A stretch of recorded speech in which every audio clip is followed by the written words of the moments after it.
मेरे लिए भी ऐसे कोई प्रभु का जन आया और उसने भविष्यवाणी किया कि परमेश्वर ने तुम्हें चरवाहे के तौर पर चुना, जिंदगी भर प्रभु की सेवा करना और कुछ नहीं करना। और देख लो आज, हालेलुया, प्रेज द लॉर्ड। और आज का दिन है और आने वाले वर्षों में हम नहीं जानते आप, लेकिन आप सेवा में होंगे। बस आप उस बात को पकड़े रहिए और अपने आप को तैयार करने के लिए प्रभु के हाथ में दे दीजिए और सीखें इन चीजों को। हालेलुया, इन चीजों को सीखें और परमेश्वर आपको जरूर से इस्तेमाल करेगा। हालेलुया। और मैं आशा करता हूं कि तब तक कुछ एक स्थानों में अच्छे से कलीसिया बढ़ जाए, ताकि आप किसी एक क्षेत्र में कलीसिया का देखभाल आप कर सके। हालेलुया। सो प्रभु का हम लोग धन्यवाद करते हैं। और मैं भी प्रभु का धन्यवाद करता हूं, जैसे भाई नॉमिनेट ने भी प्रार्थना भी किया। पिछले 17 तारीख को फ्राइडे के दिन में अंजलि का तबियत अचानक से एकदम खराब हो गया था, इंटरनल ब्लीडिंग हो गया। और मैं प्रभु का धन्यवाद करता हूं, उस दिन Bible study class JMS road में खत्म करने के बाद मैंने ये सोचा था कि मैं विकास नगर जाऊंगा विजिट के लिए। एक्टिवा में था तो मैं सोचा चलो आज वहां जाके आ जाते हैं। और काफी समय से वहां पर जो परिवार है उनको मैंने विजिट नहीं किया, जो हमारे साथ मिलकर विकास नगर में सेवा करते हैं बहन। लेकिन फिर मुझे और कहीं भी जाना था, तो मैंने सोचा कि आज मैं विकास नगर छोड़कर उधर चले जाता हूँ जेएमएस रोड में एक परिवार में। और मैं वहां पर चला गया और थोड़ी देर के बाद करीब 8 बजे के आसपास अंजलि का कॉल आया, तबियत ठीक नहीं लग रहा है। और मैं फिर जल्दी से चला आया और उसके बाद हमने प्रार्थना किया। फिर प्रार्थना करने के बाद फिर हमें हॉस्पिटल जाना पड़ा क्योंकि काफी ब्लीडिंग हो रहा था। सो प्रभु ने वो सब चीजों को संभाल ली। हालेलुया। और प्रभु का मैं धन्यवाद करता हूँ इस बात के लिए कि हम लोग समय से हॉस्पिटल पहुंच सके और जो भी ट्रीटमेंट था वो हो सका। यद्यपि काफी ब्लीडिंग हो गया था और हीमोग्लोबिन 5 में आ गया था, लेकिन परमेश्वर ने इन सब बातों में संभाला और परमेश्वर ने सहायता किया कि वहां से डिस्चार्ज होकर वापस घर आए। सो परमेश्वर को महिमा देता हूँ और मैं पूरी कलीसिया के लिए धन्यवाद करता हूँ क्योंकि आप सब ने प्रार्थनाएं किया है और अलग अलग तरीके से आपने सहयोग जो किया उसके लिए मैं दिल से धन्यवाद करता हूँ। और मैं इस बात को देख रहा था, मैं ये सोच रहा था, पिछले दिनों मैं बाइबल जब पढ़ रहा था तो मैं पौलुस के बारे में काफी पढ़ रहा था, प्रेरितों के काम में भी और उसकी पत्रियों में भी। वो कई बार लोगों को बोलता है कि तुम ऐसे भी कर देना चाहते थे, अगर संभव होता तो तुम खुद अपना आंख निकाल कर मुझे दे देते। ऐसा प्रेम उनके अंदर था। हालेलुया। और मैं उसको पढ़ते हुए मैं ये सोच रहा था अभी पिछले दिनों कि प्रभु कैसा अद्भुत जीवन था विश्वासियों का, है ना।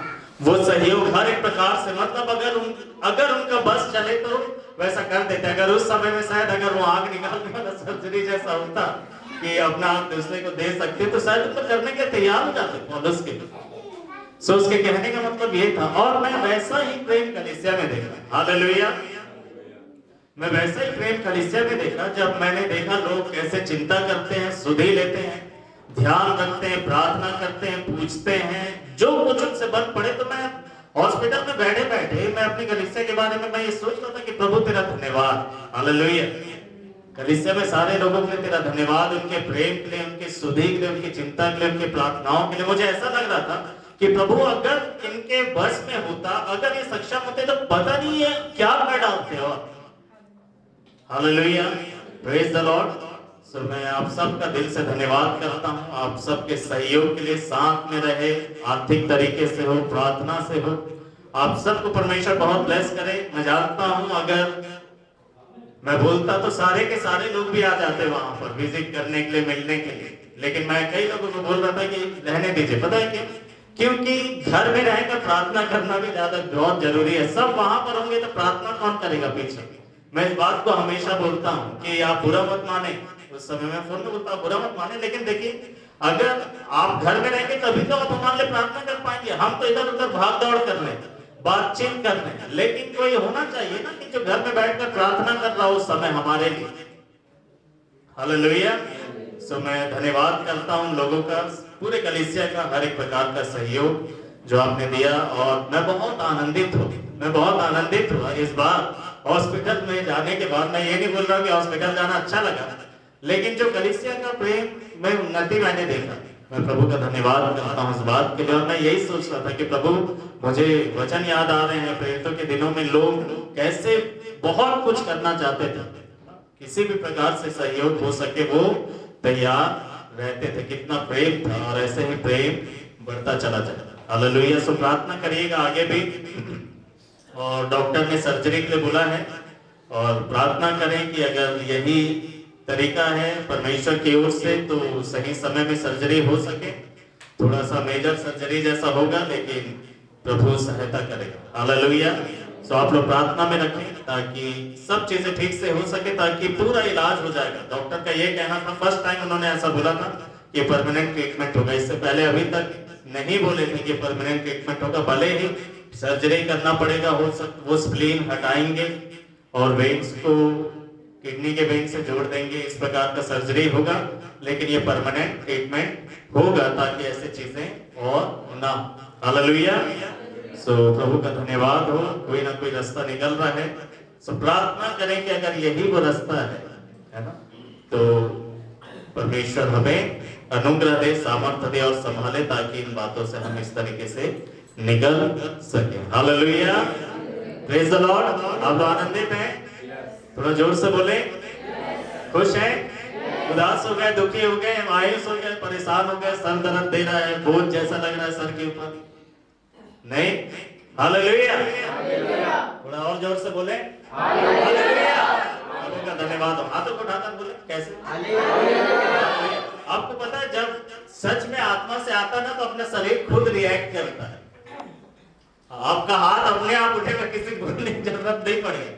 आपको पता है जब आप उन चीजों को महसूस करते हैं, आपका हाथ नहीं उठता, जबरदस्ती उठाना पड़ता है क्या?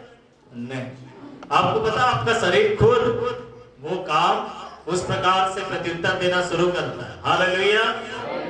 Praise the Lord. सो प्रभु का धन्यवाद हो। एक अनाउंसमेंट हो, से ध्यान से सुनेंगे मेरे प्रियो। जो हर महीना हम 3 दिन उपवास प्रार्थना करते हैं, इस महीना भी हम लोग करेंगे, और ये कल से शुरू होगा। जनरली हम लोग थर्सडे फ्राइडे सैटरडे करते हैं, लेकिन थर्सडे फ्राइडे सैटरडे इस बार मिलेगा नहीं। तो हम कल से शुरू करेंगे। 27, 28 और 29 तारीख सोमवार, मंगलवार और बुधवार को सुबह 11 बजे से शाम को 4 बजे तक उपवास प्रार्थना हम लोग करते हैं कलीसिया में ही। और आप लोग जरूर से अपना समय निकाल कर आए, ताकि हम लोग मिलकर कलीसिया के लिए और अन्य बातों के लिए हम लोग प्रार्थना कर सके। बहुत अच्छा वक्त होता है, मैं आपको बताना चाहता हूँ मेरे प्रियो, बहुत अच्छा वक्त होता है। और प्रभु की दया से करीब 1.5 साल से ऊपर हो गया हमें ये करते हुए, और परमेश्वर ने इसमें बहुत आशीष दिया है। सो याद रखेंगे, कल से 3 दिन की उपवास प्रार्थना शुरू होगी, और हम लोग कलीसिया में एकत्रित होंगे सुबह 11 बजे से शाम को 4 बजे तक। आप पूरा समय दे सकते, पूरा समय दें, थोड़ा समय दे सकते, थोड़ा समय दें, ठीक है। जो भी समय आप आकर प्रार्थना में बिता सकते हैं, आप जरूर से आए, क्योंकि हम लोग बहुत सारे अलग अलग विषय के लिए प्रार्थनाएं करते हैं। और दिसंबर के महीने में हम लोग होल नाइट प्रेयर शुरू कर रहे हैं। आपको अगर याद हो, इस साल के शुरू में हमने ये प्लान किया था कि हम लोग होल नाइट प्रार्थना करेंगे, और आपको पता कब शुरू कर रहे हैं? दिसंबर के महीने में, क्योंकि कभी कोई मौसम, कभी कोई मौसम, कभी कुछ करके वो टलता गया। और आपको पता है कि शैतान हमेशा चाहेगा कि ऐसी चीजें टलें। आप इस बात के ऊपर यकीन करते हैं कि शैतान चाहता है कि ऐसी चीजें टलते चले जाएं?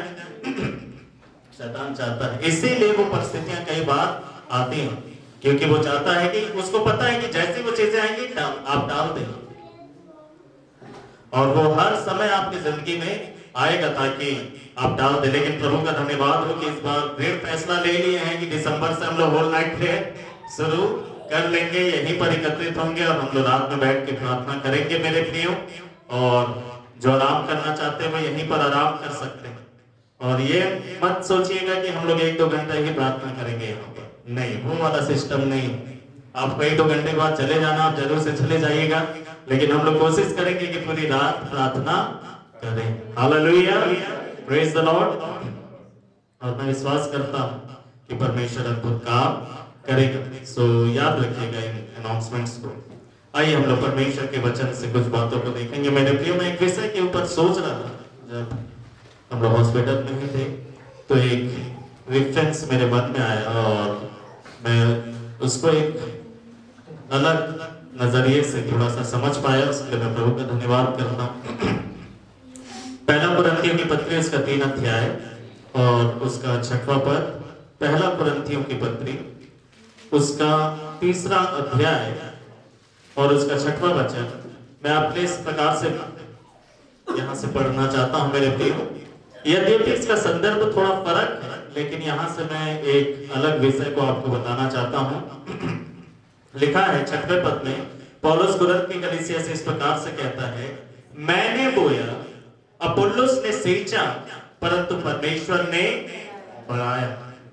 मैंने बोया, अपुल्लोस ने सींचा और परमेश्वर ने बढ़ाया। हालेलुया। और जब इसको मैं ऐसे मनन कर रहा था तो एक विषय ऐसा लगा कि मेरे मन में चल रहा है। एक मसीह व्यक्ति के जिंदगी में आने वाले 3 अलग अलग मौसम, ऐसा कह लीजिए 3 सीजन्स इन क्रिश्चियन लाइफ, है ना। अलग अलग मौसम, अलग अलग दौर जो मसीह जीवन में आता है, 3 अलग अलग मौसम हर एक मसीह व्यक्ति के जिंदगी में आएगा। इसको मैं ऐसा बोलूंगा, पौलुस कहता है कि मैंने बोया, तो मैं इसको ऐसा कहूंगा कि पहला मौसम है बोने का। फिर वो कहता है कि अपुल्लोस ने सींचा, दूसरा मौसम है सींचने का। फिर तीसरा वो कहता है कि परमेश्वर ने बढ़ाया, तीसरा मौसम है बटोरने का। हालेलुया। बोने का मौसम है, सींचने का मौसम है और बटोरने का भी मौसम है। बाइबल बताती है, सब उपदेशक की किताब में हर एक बातों के लिए एक समय।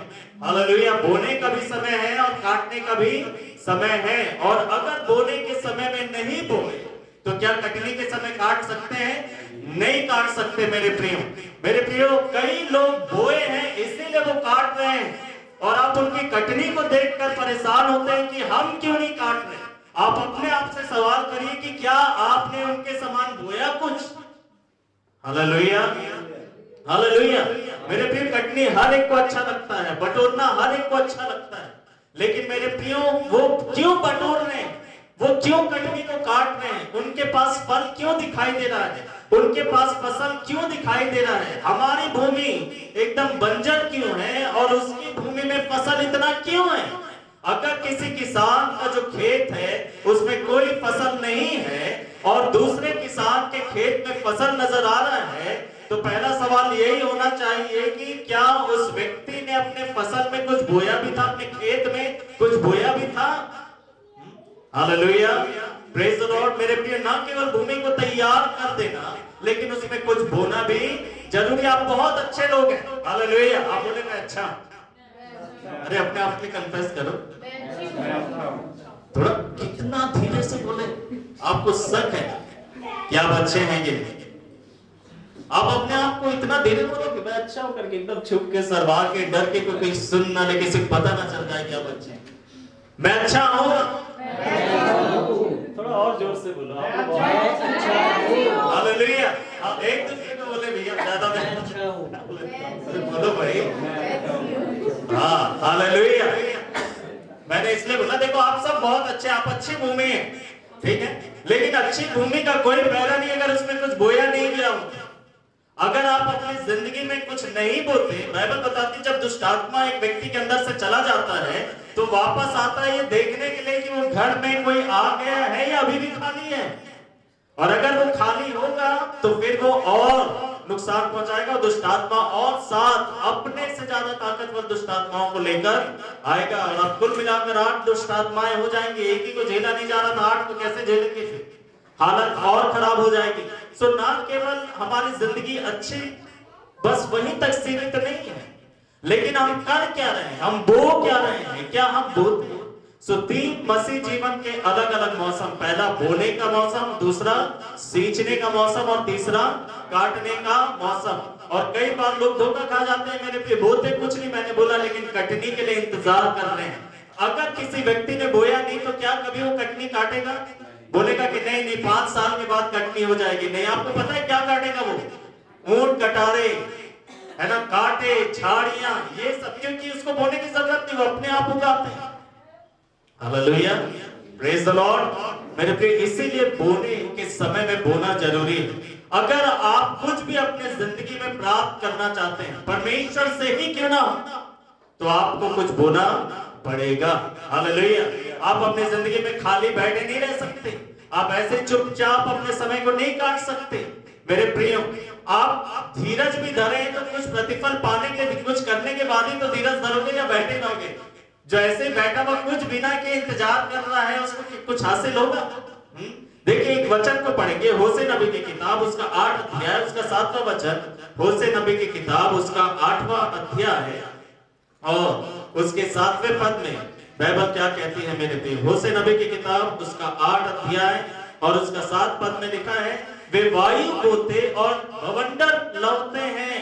जो कुछ नहीं करता वो बहुत परेशानी को, बहुत मुसीबतों को, है ना, बहुत परेशानी को, आंधी तूफान को काटते हैं। जो हवा बोते हैं, हवा बोने का मतलब क्या? एक सरल भाषा में अगर हम देखें, अगर जो कुछ भी नहीं करता, जो कुछ नहीं बोता, जो कोई मेहनत नहीं कर रहा है अपनी जिंदगी में, अपनी आत्मिक जिंदगी में, अपनी आत्मिक उन्नति के लिए, परमेश्वर के साथ अपने रिश्ते में, मेरे प्रिय, हवा जो बोता है वो क्या काटता? हवा नहीं काटता, वो बहुत तेज हवा काटता है जो भवंडर बन जाती है, जो आंधी तूफान का रूप ले लेता है। मेरे प्रिय ऐसे वचन हमें डरा देने चाहिए कि भाई कुछ करना चाहिए, नहीं तो पता चला कि हमने हवा बोया और बदले में तूफान काटा। कोई तूफान काटना चाहता है? नहीं। इसीलिए कुछ मसीह जीवन में करना बहुत जरूरी है मेरे प्रियो। सो बोने का मौसम, सींचने का मौसम और काटने का मौसम या प्राप्त करने का मौसम मेरे प्रियो। अब मैं आपको ये बताना चाहता हूं मेरे प्रियो कि बोने के मौसम में क्या क्या बोना है ना। हमारे जिंदगी में बोने का मौसम चलता रहेगा, याद रखिए। ऐसा नहीं कि एक वक्त तक ही आप इस काम को करेंगे और उसके बाद काम करने की जरूरत नहीं है। फसल काट देने के बाद फिर क्या होता है? फिर से किसान फिर बोता है। Hallelujah, praise the Lord. हमें बोते रहने की जरूरत है। क्या बोना है? सबसे पहले पढ़ेंगे नीति वचन की किताब उसका 11वां अध्याय और उसका 18 पद।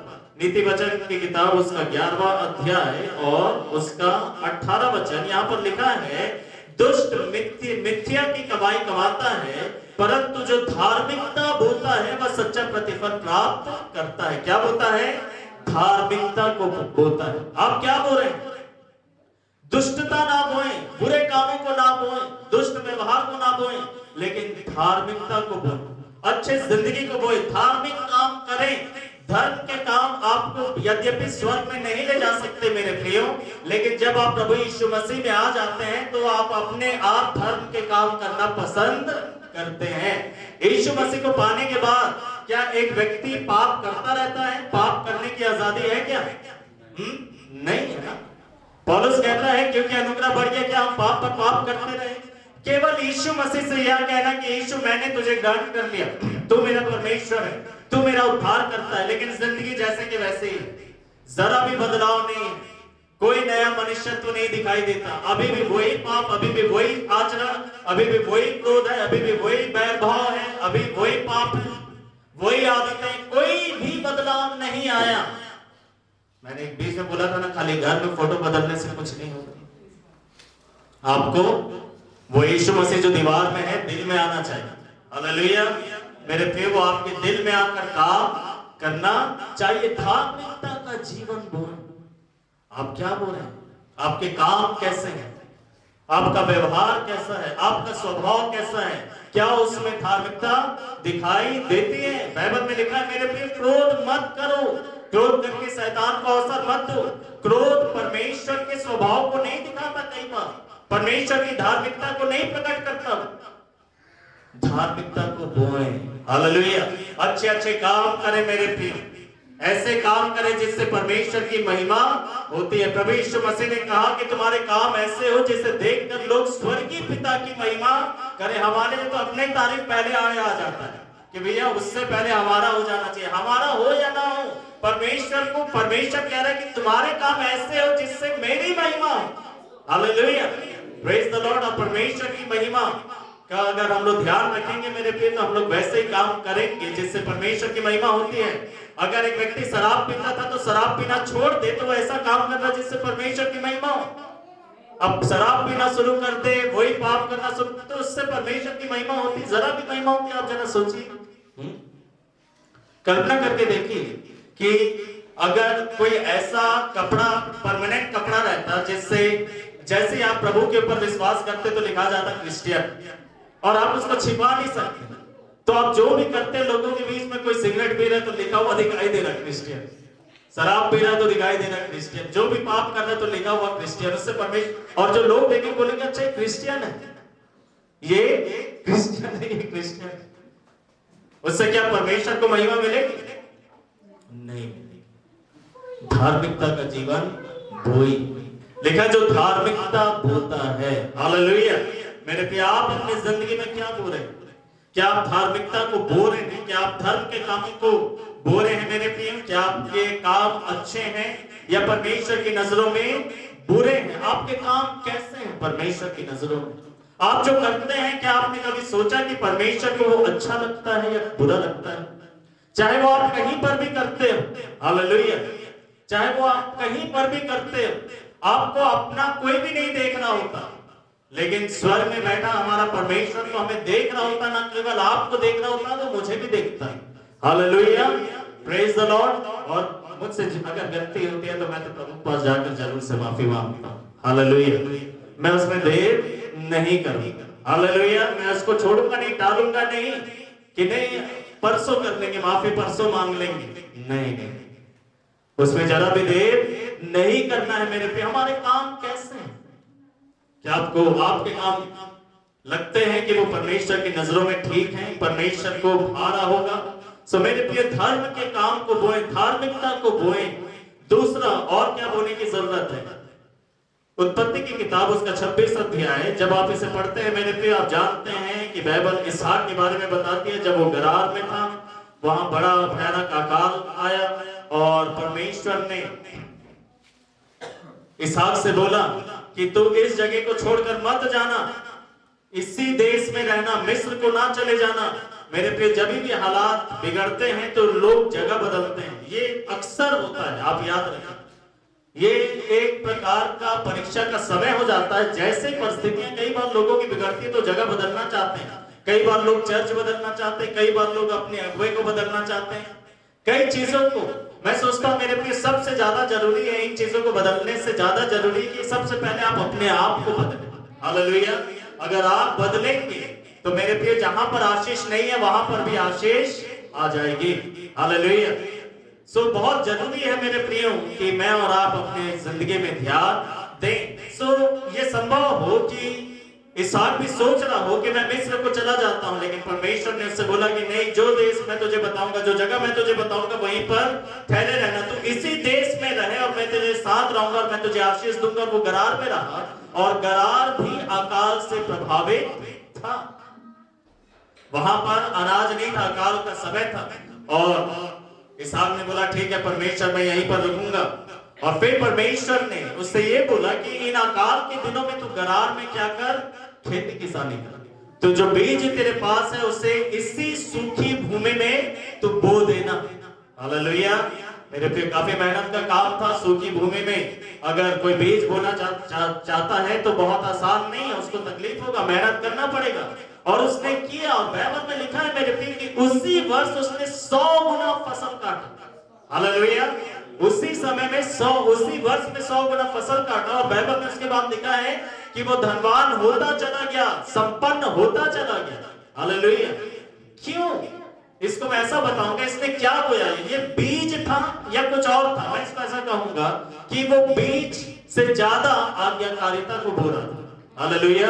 वो आज्ञाकारिता को बो रहा था। परमेश्वर ने उसे आज्ञा दिया था कि तू यहां से मत जाना, तू यहीं पर रहना, और उस आज्ञा पालन में उसने उस बीज को बोया है। तो वास्तव में उस बीज में या वो भूमि में कोई खास बात नहीं है, दम नहीं है ऐसा कह लीजिए, लेकिन आज्ञाकारिता सामर्थ्य। हालेलुया। आज्ञाकारिता में एक अलग सामर्थ्य है मेरे प्रियो। आज्ञाकारिता को बोए, परमेश्वर की बातों को मानना, ये एक बोने के समान है। जब कभी आप परमेश्वर की बात को मानते हैं, जो आज्ञा आप उसकी जानते हैं उसको पूरा करते हैं, ये ऐसा जैसे आप बो रहे हो। अगर आप आज्ञाकारिता बोएंगे तो वास्तव में आप आश्चर्य कर्म को काटेंगे। याद रखिए, आज्ञाकारिता के साथ भी आश्चर्य कर्म है। हालेलुया। अनाज्ञाकारिता आश्चर्य कर्म को आने नहीं देती कई बार, लेकिन अगर आज्ञाकारिता का जीवन होगा तो आश्चर्य कर्म परमेश्वर आपके लिए करेगा, अवश्य से करेगा, जैसे इसहाक के लिए आश्चर्य कर्म हुआ। तो दूसरा बात है आज्ञाकारिता। क्या आप आज्ञाकारिता को बोल रहे हैं? जो कुछ परमेश्वर आपसे बोलता है, क्या आप अपनी जिंदगी में से करते हैं? क्योंकि करना बोलने की तरह है। याकूब के पत्र उसके पहले अध्याय में परमेश्वर का वचन क्या कहता है? जब आप इस अध्याय को पढ़ते हैं कि परमेश्वर के वचन को सिर्फ सुनने वाले मत बनो, लेकिन क्या करो? उसके अनुसार चलने वाले बनो, है ना? सुनकर बोलने वाले मत बनो, लेकिन सुनकर चलने वाले बनो। हम सुनते हैं और जो सुना हम प्रचार कर देते हैं। कई बार हमें प्रचार करना बहुत पसंद है, लेकिन आपको पता होना चाहिए, आप प्रचारकों से पूछना कि उनको कैसे लगता है। मेरे को तो बहुत डर लगता है, पता है क्यों? क्योंकि मुझे लेखा देना रहेगा इन बातों का। Hallelujah, praise the Lord. आपको पूछने की जरूरत नहीं, आप करते हैं कि नहीं? परमेश्वर खुद मुझसे पूछेगा कि बेटा तू कितना करता था। Hallelujah, praise the Lord, hallelujah. मेरे प्रियो, दूसरा बात, आज्ञाकारिता को बोएं। सिर्फ सुनना काफी नहीं है, सिर्फ पढ़ना काफी नहीं है। मेरे प्रिय, आप सुन किस ले रहे हैं? आप पढ़ किस ले रहे हैं? आप बाइबल पढ़ते किस लिए पढ़ते? एक रूटीन को पूरा करने के लिए? कोई अगर आपसे पूछ दे कि आज तुमने बाइबल पढ़ा, तो उसको जवाब देने के लिए, या अपने मन की तसल्ली के लिए कि हाँ आज मैंने बाइबल पढ़ा है। शैतान अगर आकर बोलेगा आज तूने बाइबल पढ़ा, तो मैं बोल दूंगा हाँ बाइबल पढ़ा। शैतान आज कम से कम ये तो नहीं बोल पाएगा कि आज तूने बाइबल नहीं पढ़ा। किस लिए बाइबल पढ़ते हैं हम लोग? किस लिए हम लोग परमेश्वर के वचन को सुनते हैं? आप इतना यूट्यूब में सुनते हैं किस लिए? प्रचार करने के लिए? उसमें से प्रचार तैयार करने के लिए? नहीं, सीखने के लिए और उस पर चलने के लिए। हालेलुया। आप बाइबल इसलिए पढ़ते हैं क्योंकि आप जानना चाहते हैं कि परमेश्वर आपसे क्या कहना चाह रहा है। हालेलुया। और आप इसलिए सुनना चाहते हैं कि परमेश्वर आपसे क्या कह रहा है, क्योंकि आप उस पर चलना चाहते हैं, आप उसको मानना चाहते हैं। आप नहीं चाहते कि आप वो करें जो परमेश्वर आपसे नहीं कह रहा, इसलिए आप ये सुनना चाहते हैं परमेश्वर से कि वो क्या चाहता है कि हम करें, ताकि हम उसके बाद अपनी जिंदगी में वो ही करें। Hallelujah, praise the Lord. मेरे प्रिय, सुन, आज्ञाकारिता बोने की तरह उसने आज्ञाकारिता को बोया। हालेलुया। नहीं तो मेरे प्रिय, आकाश में कौन बोएगा? लोग तो उस जगह को छोड़कर जा रहे थे, और इसहाक को कोई मेहनत करते देखता तो लोग सोचते हैं कि ये पागल है। आपको पता है परमेश्वर की आज्ञा का पालन करना लोगों की नजरों में कई बार बेवकूफी होगी। लोग ऐसा सोचेंगे कि आप एक नंबर के बेवकूफ, लेकिन वो नहीं जानते मेरे प्रिय कि आप अनंत जीवन के लिए कुछ कर रहे हैं। हालेलुया। मेरे प्रिय, आप वो नहीं जानते कि इन्हीं बातों की वजह से आपकी जिंदगी में एक बहुत बड़ा आश्चर्य करवाएगा, और वो आश्चर्य कर्म को देखेंगे तब वो कहेंगे कि तुम जो कर रहे थे वो सही था। Hallelujah, praise the Lord. So आज्ञाकारिता को बोए मेरे प्रियो। शमूएल ने साउल से इस प्रकार से कहा था कि साउल, आज्ञा पालन करना परमेश्वर को बलिदान चढ़ाने से ज्यादा उत्तम है। हालेलुया। परमेश्वर आज्ञाकारिता से प्रसन्न होता है। जब आप उसकी बात को मानते हैं तो स्वर्ग में वो बड़ा आनंदित होता है, बहुत खुश होता है, उसको अच्छा लगता है। हालेलुया। शायद हो सकता है आप उसकी मुस्कुराहट को ना देख पाए, लेकिन वो स्वर्ग में कितना खुश होता है। हालेलुया।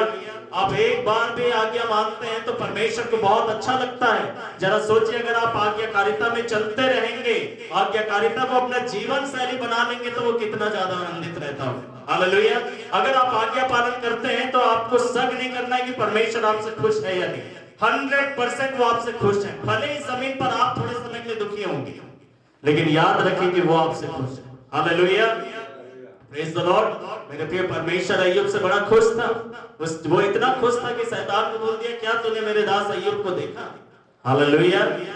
मेरे प्रिय, आज्ञाकारिता परमेश्वर को आनंदित करती है मेरे प्रिय। और आज्ञाकारिता एक बीज की तरह है जो आप बो रहे हैं। आप आज्ञाकारिता को बोते रहिए, परमेश्वर के वचन के अनुसार अपनी जिंदगी जीना शुरू करिए। मैं दोबारा बोलना चाहता हूं मेरे प्रियो कि आप परमेश्वर के वचन को ज्यादा पढ़ें, ताकि परमेश्वर के वचन से आप उसकी आवाज को सुन सके। बगैर बाइबल पढ़े आप बैठ जाएंगे मेरे प्रियो, तो परमेश्वर आपको 50 लाइन नहीं बोलेगा, आपको एक आध लाइन बोलेगा, और उसके लिए भी आपको बड़ा मेहनत करना पड़ेगा। और सुनने के बाद भी कई बार आप शक करेंगे, क्योंकि आपके मन में जो है उसके अनुसार वो बात नहीं करेगा। फिर आप क्लैरिफिकेशन के कई लोगों के पास जाओगे कि ऐसा आवाज मैंने सुना, क्या वो सही था? भाई वो अपने नजरिए से बता रहा है, अगर परमेश्वर ने आपको बोला है तो सही होगा। आपके मन में पता चला कुछ और है, और इसीलिए आप दूसरों से पूछो। इससे अच्छा है कि ज्यादा से ज्यादा वक्त आप बाइबल को पढ़ें। Hallelujah, praise the Lord. मेरे प्रिय, अगर बाइबल में लिखा है कि प्रेम रखना है, तो उसका मतलब आप जाके पूछने की जरूरत नहीं। बाइबल में ऐसा लिखा है कि प्रेम रखना है, क्या प्रेम रखना चाहिए? पूछने पूछने की जरूरत है? बाइबल में लिखा है कि माफ कर देना, तो क्या आपको पूछने का जरूरत है कि बाइबल में ऐसा लिखा है, परमेश्वर ने बोला कि माफ कर दो, क्या सच में माफ करना है? नहीं। अगर परमेश्वर ने कुछ बोल दिया है, अगर उसने कुछ वचन बोल दिया है, तो वो हमेशा के लिए परमेश्वर की इच्छा है मेरे हमारी जिंदगी के लिए। Hallelujah, praise the Lord. परमेश्वर ने मुझसे बोला था सन 2000 में, जब मेरा जीवन बदलने से पहले जिन बातों की वजह से मेरा जीवन बदला, मेरे प्रिय उसने मुझे आवाज देकर बोला था कि संसार से प्रेम ना रखना। अब मैं किसी से जाकर पूछूं कि क्या ये परमेश्वर का आवाज है? उसने मेरे से बोला है वचन के द्वारा, वचन में लिखा कि संसार से प्यार मत करो। क्या ऐसे करना चाहिए हमें? नहीं, वैसा ही करना है। हालेलुया, इसलिए बाइबल पढ़े। क्या करें? बाइबल पढ़े। बोलिए बाइबल पढ़े। हालेलुया, मेरे पिता की आप परमेश्वर की आवाज को देख पाए, परमेश्वर के वचन में मेरे प्रियो, और इसके द्वारा आप परमेश्वर के आशीष को जरूर से अपनी जिंदगी में पा पाएंगे। आपको पता चलेगा कि आपको क्या करना है, और तब आप वैसा कर पाएंगे। और आज्ञाकारिता एक बीज की तरह है जिसको आप बो रहे हैं। तीसरा, और इस बोने के मौसम में और क्या बोना है? तीसरा बात, गलातियों की पत्री उसका 6वां अध्याय, गलातियों की पत्री और उसके 6वें अध्याय में हम लोग देखे मेरे प्रियो कि यहाँ पर प्रेरित पौलुस और किस बात को कहता है कि हम बोए। लिखा है 9 पद में, हम भलाई करने में निरुत्साहित ना हो, क्योंकि यदि हम शिथिल ना पड़े तो उचित समय पर कटनी काटेंगे। भलाई भलाई करें। बाइबल में लिखा जितना हो सकता है आप लोगों के साथ भलाई करें, विशेषकर विश्वासियों के साथ। हालेलुया, विशेषकर विश्वासियों के साथ भलाई का व्यवहार करें, एक दूसरे के साथ भलाई करें, परिवार में एक दूसरे के साथ भलाई करें, कलीसिया में एक दूसरे के साथ भलाई करें, बाहर आप अपने कार्य क्षेत्र में एक दूसरे के साथ भलाई करें। अगर आपके हाथ शिथिल नहीं पड़ेंगे, अगर आप निराश होकर हाथ पीछे नहीं करेंगे, अगर आप ऐसा नहीं बोलेंगे कि कितना भलाई करो आप, आगे समय कोई भलाई नहीं करता, वो तो पूरा उल्टा ही लेता है। मेरे प्रिय, अगर आप ऐसा नहीं करेंगे तो एक वक्त पर आप कटनी काटेंगे। सो भलाई एक बीज की तरह जिसको आप बोते हैं। हालेलुया, हम दूसरे के लिए करते हैं, फिर ये देखते हैं कि वो हमारे लिए क्या करता है। शायद उसको ये वचन पता नहीं होगा, आपको ये वचन पता है इसीलिए आप करते हैं, उसको वचन नहीं पता इसलिए वो नहीं करता। हमें भी नहीं पता था ये सब वचन, है ना? हम तो बटोरने पर विश्वास करते थे पहले कि दे दे दे दे दे दे, लेकिन जब प्रभु को जाना, बाइबल में पढ़ना शुरू किया, तब पता चला कि भाई देना है। Hallelujah, praise the Lord.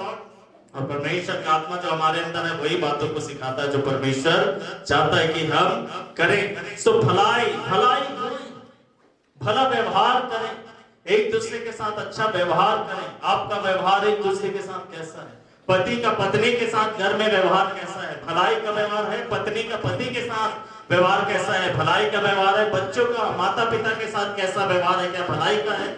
और माता पिता का बच्चों के साथ कैसा है? भलाई का है। आपका व्यवहार आखिर है कैसा? क्या आप भलाई करते हैं? मौका जब भी मिलता है तो क्या आप भलाई करते हैं? हालेलुया, जो भी आपसे बन पड़े क्या आप उस प्रकार से भलाई करते हैं? मेरे प्रियो, एक रेफरेंस को पढ़ेंगे, नीति वचन उसका 22 अध्याय और उसका 6वां पद को देखें एक बार। नीति वचन उसका 22 अध्याय उसका 8वां वचन। बाइबल यहाँ पर क्या बताती है? नीति वचन उसका 22 अध्याय और उसका 8 पद को पढ़ देंगे, मिल गया तो। जो कुटिलता का बीज बोता है वह अनर्थ ही काटेगा। हाँ, लिखा है इस ट्रांसलेशन में, लिखा है कुटिलता के लिए बुराई बुराई बोने वाला, बुराई ना बोए भलाई बोए। हालेलुया, बुराई बोने वाला विपत्ति की फसल काटेगा। लेकिन अगर आप भलाई बोएंगे तो आपका फसल विपत्ति नहीं होगा।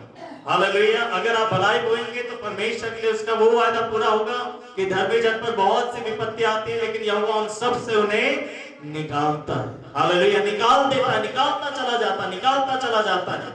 परमेश्वर हर बार आपकी मदद करने के लिए आएगा, हर बार आपका सहायक बनकर आपके साथ खड़ा रहेगा। सो भलाई दाऊद मेरे प्रिय, कुछ एक बातों में जो वो गिरा, उसके बाद क्या कभी वो बुराई किया? नहीं। और इसलिए भजन संहिता 23 में कहता है कि निश्चय करुणा और भलाई जीवन भर मेरे साथ साथ बनी रहेगी। गलातियों के 6वें अध्याय में लिखा है, धोखा ना खाओ, परमेश्वर ठट्टों में नहीं उड़ाया जाता, मनुष्य जो बोता है वही काटता है। हालेलुया। आप क्या बो रहे हैं? क्या भलाई बो रहे हैं? अगर आप भलाई बोएंगे मेरे प्रियो, तो आप परमेश्वर की भलाई को अपनी जिंदगी में जरूर देखेंगे। अय्यूब की किताब उसका 4 अध्याय उसका 8 पद को पढ़ेंगे। अय्यूब की किताब उसका 4था अध्याय और उसका 8वां पद लिखा है, मैंने तो यह देखा है कि जो अधर्म का खेत जोतते और दुख बोते हैं वे वही काटते हैं, है ना। इसीलिए भलाई बोए, अधर्म ना बोए, दूसरों को बहुत ज्यादा दुख ना दें। मेरे प्रिय बाइबल में तो ऐसा भी लिखा है कि सेवकों को भी दुख ना दें। पासवानों के लिए बात लिखा है, कलीसिया के लोगों के लिए, कि भाई जो तुम्हारे लिए आत्मिक जो देखभाल करते हैं उनको सेवा खुशी खुशी करने दो, आंसुओं के साथ परेशान होकर नहीं। हम कैसे सेवा करेंगे कुछ हद तक आपके हाथ में भी है। अगर आपकी जिंदगी ठीक रहेगी तो हम भी अच्छे से कर पाएंगे, नहीं तो आपका स्वभाव और आपका व्यवहार और आपकी बातें एकदम खराब रहेंगे, निम्न स्तर की रहेंगे, चोट पहुंचाने वाले, है ना, कांटों की तरह, तो हमें भी बड़ा दुख होगा। लेकिन क्या करें, भलाई बोए। क्या बोए? बोने के मौसम में क्या करें हम लोग? भलाई बोए। गलती से भी आप कुटिलता को मत बो दीजिए, क्योंकि ये बोने का मौसम है। आप हवा बो सकते हैं, उससे कोई लाभ नहीं होगा, विपत्ति ही काटेंगे। अधर्म को भी आप बो सकते हैं, बोने का मौसम है करके। ये जो समय है हमारी जिंदगी में, आप इसको पाप करके भी बिता सकते हैं और बुरे बुरे कामों में लिप्त होकर कर सकते हैं। बुरे बुरे बात बोलकर अपनी जुबान से सिर्फ गालियां देना ही पाप नहीं है। कुड़कुड़ाना, विरोध, चुगली करना, इधर का बात उधर, उधर का बात इधर, और नफरत से भर कर, ये सब चीजें गलत है। परमेश्वर का वचन हमें बताता है। मेरे प्रिय, सब बोने की तरह है। आप क्या बोल रहे हैं? आप जो बोल रहे हैं वही आपको मिलेगा, वही आपको मिलेगा, चाहे आप कितना भी प्रार्थना करवा लें, आपको कुछ और नहीं मिल सकता, क्योंकि आपने बोया ही वो। प्रार्थना करने वाला थक जाएगा, फिर वो जाकर पूछेगा कि प्रभु प्रॉब्लम क्या है। प्रभु उसको बताएगा बोया कुछ और, फिर वो आकर आपको बोलेगा कि देखो भाई, देखो बहन, परमेश्वर ने मुझे बताया कि आपने गलत चीजें बोई हैं, अब अच्छा चीज बोलना शुरू करिए। Hallelujah, praise the Lord. बुरा तो नहीं लगा? चौथा बात, और क्या बोलना है, ठीक है, और क्या बोलना है। पहला कुरिन्थियों की पत्री उसका 9 अध्याय उसका 11वां वचन। पहला कुरिन्थियों की पत्री उसका 9 अध्याय और उसका 11वां पद को पढ़ेंगे। यहाँ पर बोने के विषय में और क्या लिखा है, पढ़ देंगे, मिल गया तो। जबकि हमने तुम्हारे लिए आत्मिक वस्तुएं बोई, हाँ, जबकि हमने तुम्हारे लिए आत्मिक वस्तुएं बोई, तो क्या यह कोई बड़ी बात है कि तुम्हारी शारीरिक वस्तुओं की फसल काटे? हाँ, अगर हमने तुम्हारी जिंदगी में आत्मिक बातें बोई हैं, तो क्या ये कोई गलत बात है कि अगर हम उससे कोई आशीष तुमसे प्राप्त कर ले? मेरे प्रिय, लेकिन खैर दूसरा पार्ट को भी छोड़ दीजिए, लेकिन जो पहला पार्ट है वो ज्यादा जरूरी है हमारे लिए अभी, कि हमें क्या बोलना है, इस बोने के मौसम में क्या बोलना है। दूसरों की जिंदगी में आत्मिक बातों को बोइए। आप इस बात का ध्यान दीजिए कि आप जब दूसरों के साथ संगति करते हैं तो क्या उनको कोई आत्मिक उन्नति मिलती है? आपकी जिंदगी से दूसरे व्यक्ति को कोई आत्मिक फायदा होता है? क्या आप दूसरों के जीवन में आत्मिक बातें बोलते हैं? कई बार क्या होता है, दो लोग एक साथ बैठते हैं, कोई परमेश्वर की बात नहीं, कोई परमेश्वर के वचन की बात नहीं, कोई उन्नति की बात नहीं, और फालतू की बात, इसका उसका फालतू की बात। आपके संगति से क्या फायदा हुआ? आपके संगति से कोई, आपने क्या बोया उसके पास जाकर, उस व्यक्ति के पास जाकर क्या बोया? आप क्या बोल रहे हैं दूसरों की जिंदगी में? लेकिन पौलुस कहता है कि मैंने तुम्हारी जिंदगी में आत्मिक बातें बोई। हालेलुया। पौलुस जाकर इधर उधर की बात नहीं बोलने लगा। पौलुस जाकर लोगों को, अरे वो पतरस ऐसा है, पतरस वैसा है, पतरस ये, पतरस वो, और फिर पतरस जब आ जाए बीच में, अरे पौलुस ये, पौलुस वो, नहीं, वो ये बातें नहीं बोलते थे, वो आत्मिक बातें बोलते थे। हालेलुया। वो बोलते थे कि सुनो, परमेश्वर का राज्य ऐसा है, तुम्हें ऐसा करना चाहिए, इन बातों पर मन लगाओ, ऐसे ऐसे काम करो, उनके लिए प्रार्थना करना। पौलुस बोलता है, पौलुस तो उनके सामने एक उदाहरण रखता था और इसीलिए वो कहता था कि देखो, जब मैं तुम्हारे बीच में रहा, मेरा जीवन कैसे था। हालेलुया। वो लोग उसे प्रार्थना करते हुए देखते थे, आंसू बहाते हुए देखते थे, मेहनत करते हुए देखते थे, आत्माओं को जीतते हुए देखते थे। उसका धुन परमेश्वर के राज्य की तरफ था। लोगों को देखकर हैरानी भी होती कि यार पौलुस के दिमाग में और कुछ नहीं चल रहा होता क्या। हालेलुया। वो आत्मिकता को भो रहा था मेरे प्रिय, उसीलिए लोग प्रभावित थे। आपको क्या लगता है कि ऐसे कोई व्यक्ति रहता, तिमोथियुस तैयार होता, तीतुस तैयार होता? हालेलुया। वो आत्मिकता को भो रहा था। इतना बड़ा खत जो लिखा तिमोथियुस के लिए, 2 खत, उसमें क्या कर रहा है? गप मार रहा हूं? ये बड़े बड़े मैसेज इधर का उधर नहीं, मेरे प्रिय पूरी आत्मा की बातों से भरी हुई। आप देख रहे हैं कि पौलुस क्या दुनिया में और कुछ नहीं चल रहा था? क्या दुनिया में और कुछ नहीं चल रहा था? दुनिया में बहुत सारी चीजें चल रही थी, लेकिन जो जरूरी था तिमोथियुस के लिए। हालेलुया। हम जब आपस में एक दूसरे के साथ संगति करते हैं, आप जब लोगों के घरों में जाते हैं, एक दूसरे के साथ बैठते हैं, आप क्या बोल रहे हैं? ठीक है, आप क्या बातें करते हैं? क्या आप आत्मिकता को बो रहे हैं? मेरे प्रिय, आप चाहे किसी भी अवस्था में क्यों ना, आपके साथ कुछ भी क्यों ना हो, आपको किसी व्यक्ति ने कुछ भी क्यों ना बोला हो, लेकिन जब आप संगति कर रहे हैं मेरे प्रिय, परमेश्वर की बातें करें। हालेलुया। आत्मा की बातें करें, बाइबल की बातें करें, ऐसी बातें करें जिससे आत्मिक उन्नति हो। हालेलुया। आपको ये बताने की जरूरत नहीं है कि मसीहत कितना खराब है, कई मसीह लोगों का जीवन कितना खराब है, नहीं। आपको परमेश्वर के बारे में बताना है, वो आत्मा में कैसे बढ़ सकते, कौन सी बातों में उनको मन लगाना चाहिए। ये सब मेरे प्रिय पौलुस कहता है कि हमने तुम्हारे जिंदगी में आत्मिक बातों को बोया। क्या आप आत्मिक बातों को बो पाते हैं? क्योंकि एक बीज की तरह मेरे प्रिय, और इसका एक बड़ा प्रतिफल आपको मिलेगा। 5वां बात, और क्या बोने की जरूरत है मेरे प्रिय? 2 कुरिन्थियों की पत्री उसका 9 अध्याय उसका 6वां वचन पढ़ेंगे।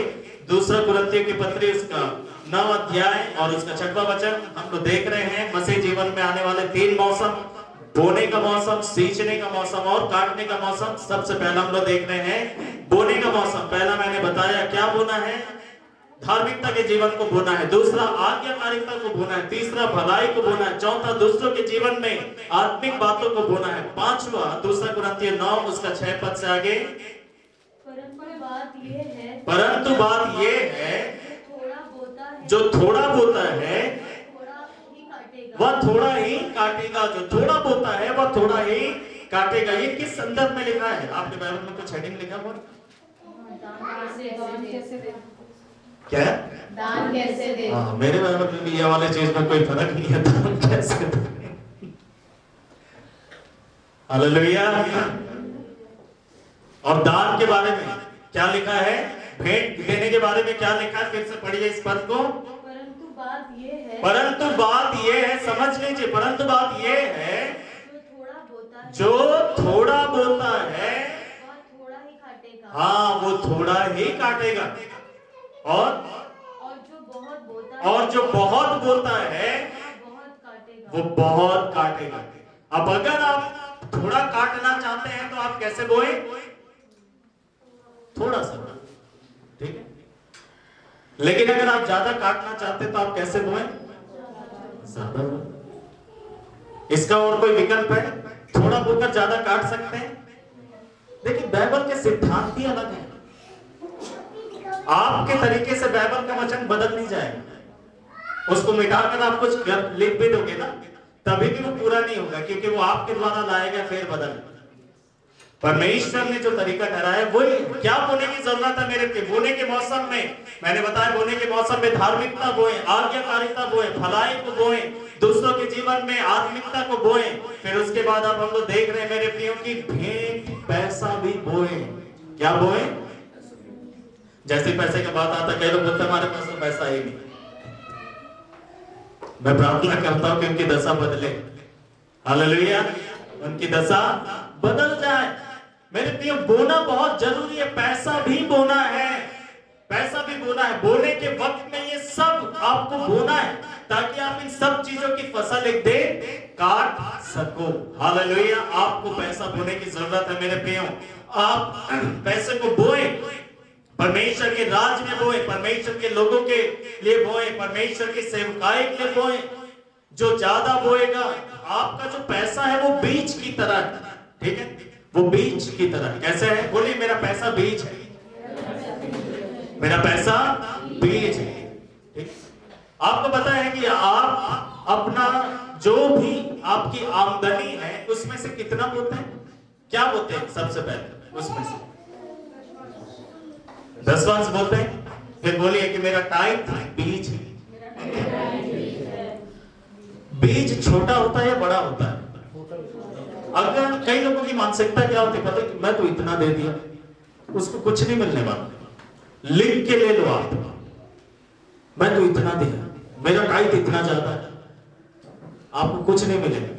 क्योंकि पता है आपके नजरों में आपका बीज कैसा? इतना बड़ा। बीज छोटा ही है, बीज हमेशा छोटा होता है। आपका टाइट दूसरों के तुलना में आपका टाइट बहुत ज्यादा होगा, लेकिन परमेश्वर की नजरों में वो भी बीज है। याद रखना, एक का 100, दूसरे का 1000, तीसरे का 10,000, तीनों क्या है परमेश्वर की नजरों में? छोटा बीज, बड़ा बीज और बहुत बड़ा बीज। हाँ, क्या है? बीज है। और जब वो बीज को बोएगा तो पेड़ उत्पन्न होगा। ऐसा नहीं कि जिसका टाइट 100 रुपया उसका पेड़ नहीं होगा, पौधा होगा। हालेलुया। मेरे प्रिय, ये परमेश्वर के बाइबल का सिद्धांत है, परमेश्वर के वचन का ये सिद्धांत है। पैसा बोल, क्या बोलते हैं? ईमानदारी से। अब बीज को तोड़ फोड़ दोगे तो फिर क्या फायदा? कई लोगों की आदत क्या रहता है पता? टाइट से आधा उधर दिए, आधा उधर दिए, आधा कहीं, आधा कहीं, और कहीं का पेड़ नहीं। ये आप अगर ऐसा कोई करते हैं तो आपको आपके तरीके बदलने पड़ेंगे, आपको आपके तरीके बदलने पड़ेंगे। हालेलुया। ताकि आप फसल को काट सको। सो पैसा बोना जरूरी है। क्या आप पैसा बोलते हैं? क्या आप पैसा बोलते हैं? क्या आप टाइट देते हैं? क्या आप टाइट के अलावा भी पैसा निकालते हैं कई कामों के लिए, भलाई के कामों के लिए, दूसरों की मदद के लिए, अलग अलग चीजों के लिए? आप बोलेंगे भैया सब निकाल देंगे तो हम खाएंगे क्या, हमारे पास बचेगा क्या? नहीं, आप बचा के रखिए। लेकिन उसके अलावा भी आपको पता, जिन लोग नहीं निकलते ना इन चीजों से, जो ऐसा नहीं करते, वो कभी भी अपने आर्थिक दुर्भाग्य से नहीं निकलते बाहर। वो जैसे के वैसे ही रहते हैं। उनके ऊपर एक के बाद एक आता ही जाता है। वो एक कर्जे से निकलते, दूसरे फंसते, दूसरे से निकलते, तीसरे फंसते, तीसरे से निकले नहीं चौथा आ जाता है। ऐसा होता है, ऐसा होता है। मेरे प्रिय, बहुत सावधान रहे टाइट के मामले में, बहुत सावधान रहे। आपको पता, अभी अंजलि का जब तबीयत खराब हुआ और मुझे पता था कि हम मैक्स में जाएंगे, तो मुझे पता है कि वहां पर वो पहले ही बोलेगा कि 40,000 जमा करना है करके। और इस बार हमने बहुत मदद किया लोगों का, है ना। हमारे पास जो भी पैसा था उससे हमने मदद किया। हमने चर्च का जमीन खरीदने के लिए धनौरी में पैसे दिए, हमने चर्च का जमीन खरीदने के लिए। हमारा चर्च नहीं हो, ठीक, ऐसा नहीं कि हम अपनी चीजों के लिए करेंगे, नहीं। रायपुर में भी हमने मदद किया, हालेलुया, हम उसको कर पाए थे। उसके अलावा भी कुछ हम लोग जो कुछ करना चाहते थे लोगों के लिए, हम लोग उस चीज को कर पाए। और आखिरी में ऐसे समय में हमारे पास पर्याप्त नहीं था कि ऐसा हो, तो जो भी था, ओबेद का जो भी था पैसा, उसके हम लोग जो इकट्ठा करते हैं घर में, मैंने उससे भी निकाला, है ना। उसका भी लिफाफा खाली हो गया। घर का जो हम जमा करते हैं वो भी खाली हो गया। निकलते समय मेरे को बड़ा खराब लग रहा था। हम लोग टाइट निकाल के रखते हैं पास्टर प्रवीण लॉरेंस के, और मेरे को बहुत दुख हो रहा था कि मुझे उसको भी निकालना पड़ रहा है, ना। हम लोग भैया को ऐसा करते हैं पास्टर जी को कि जब वो आते हैं तो हम लोग पूरा इकट्ठा करते हैं, और जब वो आते हैं तो हम उन्हें एक साथ दे देते हैं। पिछले दिनों हमने कोशिश की ऑनलाइन भेजने के लिए, तो वो नहीं हो पाया था ठीक से, और फिर उसके बाद वो सही उपयोग नहीं हो पा रहा था। खैर, लेकिन हम लोग कैसे भी करके, अगर हम गलती से भी यूज कर लिए हैं तो फिर मैं उसको मिला देता।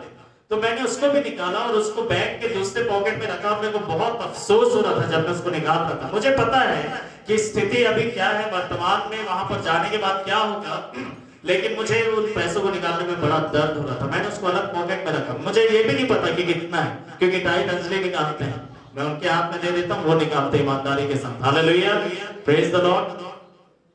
और मैंने उसको अलग पॉकेट में रखा था, मैं चाहता था कि इसका जरूरत ना पड़े, इसका इस्तेमाल करने का जरूरत ना पड़े।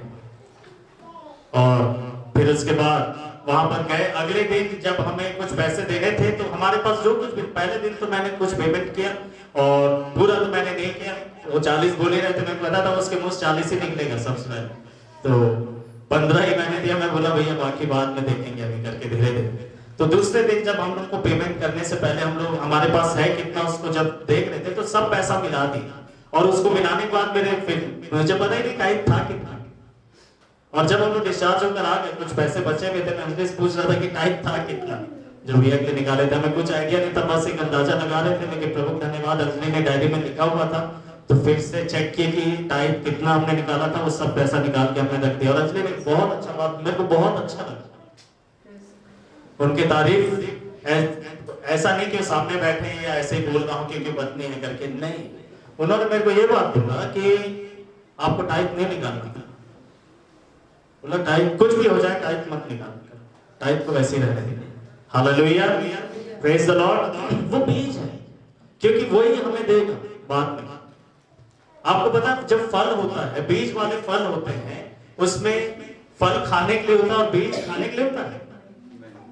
आम के साथ गुठली भी निकल ली, आम खाने के लिए और उसकी गुठली हम लोग फेंक देते हैं, लेकिन फिर भी उड़ाता कहीं कहीं, क्योंकि बीज में वो बात है। आपका जो बीज है ना टाइप, वो खाने के लिए नहीं है, वो बोने के लिए। आपको परमेश्वर ने सिर्फ बीज नहीं दिया है, आपको परमेश्वर ने पूरा फल दिया होता है। और कई लोग फल के साथ बीज भी अंदर कर देते हैं, और वही गुठली को आप छोड़ दो और आधा उधर डाल दो, इधर डाल दो, इधर डाल दो, उगेगा? होगा वो? देखो आप खुद जानते हैं इन चीजों को, लेकिन फिर भी कई बार कर बैठते हैं। सो मेरे प्रिय, पांचवा बात जो मैं आपको बता रहा हूं वो ये है कि पैसा बोएं, ईमानदारी से बोएं, और आप उसका फसल काटेंगे। छठवां बात, और क्या बोने की जरूरत है? गलातियों की पत्री उसका 6वां अध्याय और उसका 8 पद को पढ़ेंगे। गलातियों की पत्री उसका 6वां अध्याय और उसका 8 वचन। क्योंकि जो अपने शरीर के लिए बोता है, क्योंकि जो अपने शरीर के लिए बोता है, शरीर के द्वारा विनाश की कटनी काटेगा, वह शरीर के द्वारा विनाश की कटनी काटेगा। और जो आत्मा के लिए बोता है, और जो आत्मा के लिए बोता है, वह आत्मा के द्वारा अनंत जीवन की कटनी काटेगा। वह आत्मा के द्वारा अनंत जीवन की कटनी काटेगा। जो आत्मा के द्वारा बोता है, आत्मिक जिंदगी को बोता है, ना केवल आत्मिक बातें दूसरों को बताएं, लेकिन खुद का आत्मिक जीवन भी ठीक रखें। अपने आत्मिक जीवन के अंदर भी आपको बोने की जरूरत है। हालेलुया, मेरे प्रिय, जो आत्मा के द्वारा बोलता है, मेरे प्रिय, क्या हमारे अंदर आत्मा की बातें दिखाई दे रही? बाइबल में लिखा है गलातियों में ही, आत्मा के चलाए चलो। देखो शरीर के काम तो प्रकट है, लेकिन आत्मा के फल ये हैं। आपको देखना है कि आप अपने शरीर में जीते हैं या आत्मा के द्वारा जीते हैं। आपको आसानी से दिखाई दे देगा अगर आप गलाती 5 अध्याय पढ़ेंगे। आपको ज्यादा मेहनत करने की जरूरत नहीं, फास्टिंग लेने की भी जरूरत नहीं है। आप गलाती 5 निकालिए, मैं आपको बताऊं अब भी पता चल जाएगा आपको कि आप आत्मा में रहते हैं या शरीर में रहते हैं। ठीक है, प्रार्थना के समय नहीं, लेकिन प्रार्थना से उठने के बाद आप किस में नजर आते हैं, है ना? इसको मैं पढ़ता हूं, देखिए गलातियों की पत्री उसका 5 अध्याय और उसका 19 पद से आगे। मैं अपने लिए भी यही करता हूं, मैं आपके लिए भी यही करना चाहता हूं।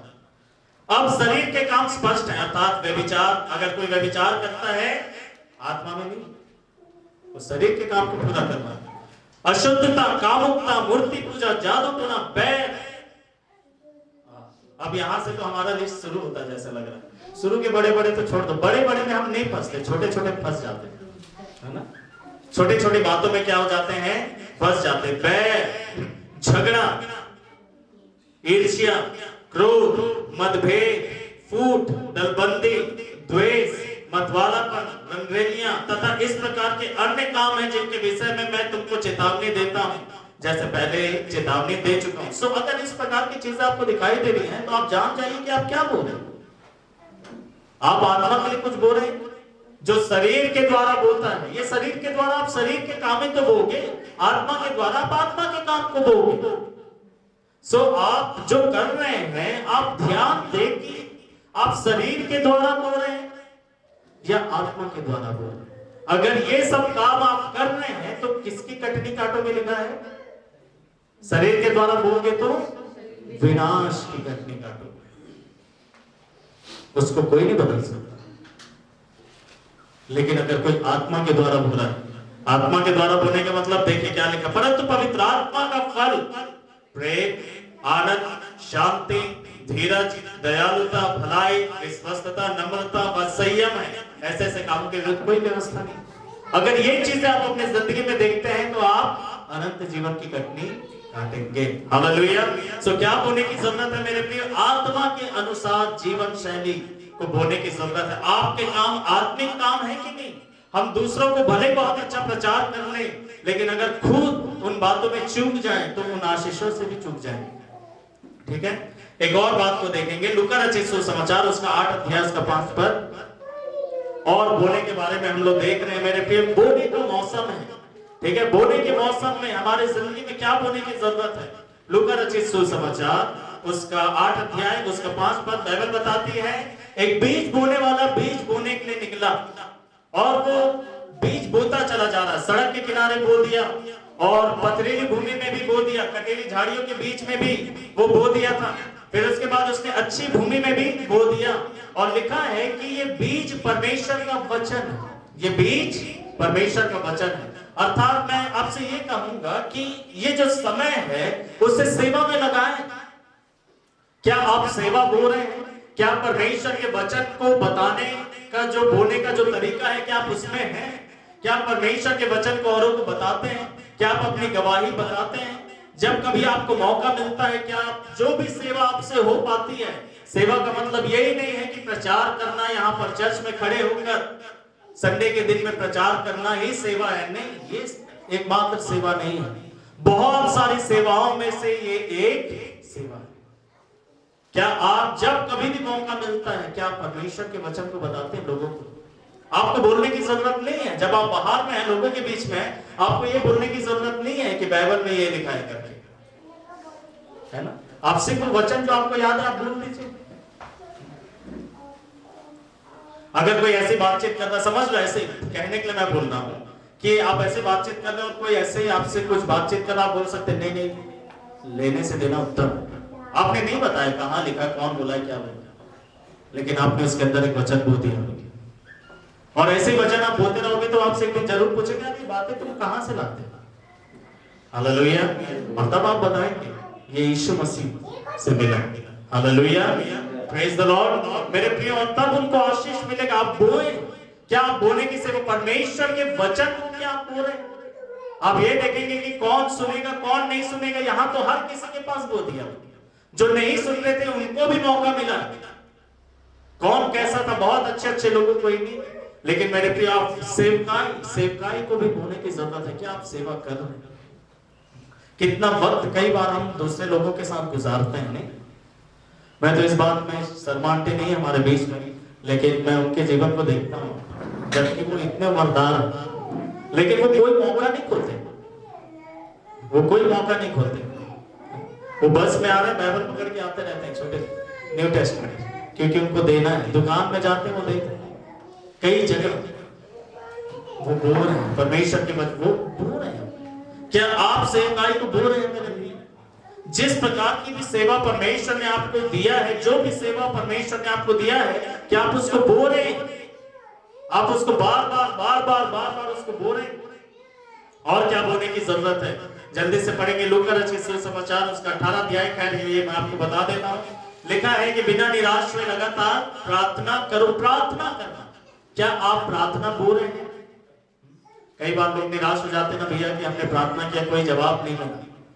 ऐसे बहुत सारे लोग हैं जिन लोग कई वर्षों से एक ही विषय के लिए प्रार्थना कर रहे हैं और अभी तक जवाब उनको नहीं मिला और वो निराश बिना हुए अभी भी प्रार्थना कर रहे हैं। उन्हीं बातों की ऐसे भी लोग जो निराश नहीं हुए। सो प्रार्थना बोल, आपकी प्रार्थना एक बीज की तरह, जो आप बोल रहे हैं, आप बोल रहे हैं, आप बोल रहे हैं, आप बोल रहे हैं, और एक वक्त पे आप जरूर उसका उत्तर पाएंगे। हालेलुया। मेरे प्रिय, सो प्रार्थना बोलने की तरह है। क्या आप प्रार्थना बोल रहे हैं? जल्दी से एक वचन को पढ़ लेंगे। प्रेरितों के काम की किताब उसका 20 अध्याय और उसका 35 वचन। प्रेरितों के काम की किताब उसका 20 अध्याय और उसका 35 पद। और क्या बोलने की जरूरत है? अभी तक हमने 9 बात देख लिया। मैंने तुम्हें सब कुछ करके दिखाया। मैंने तुम्हें सब कुछ करके दिखाया। इस रीति से परिश्रम करते हुए हाँ। निर्बलों को संभालना। हाँ। और प्रभु यीशु मसीह के वचन इस पर। हाँ, इसको ऐसा समझे कि मेहनत बोए। वो कहता है कि मैंने तुम्हें सब कुछ करके दिखा दिया, मैंने तुम्हारे सामने मेहनत किया, मैंने तुम्हारे सामने मेहनत किया और मैंने तुम्हें दिखाया ये बातें कि ऐसा ऐसा करना चाहिए। मेहनत बोए। क्या आप मेहनत करते हैं मेरे प्रियो?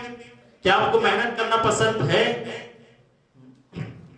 अगर आप मेहनत बोएंगे मेरे प्रियो, बाइबल में लिखा है परिश्रम से सदा लाभ होता है।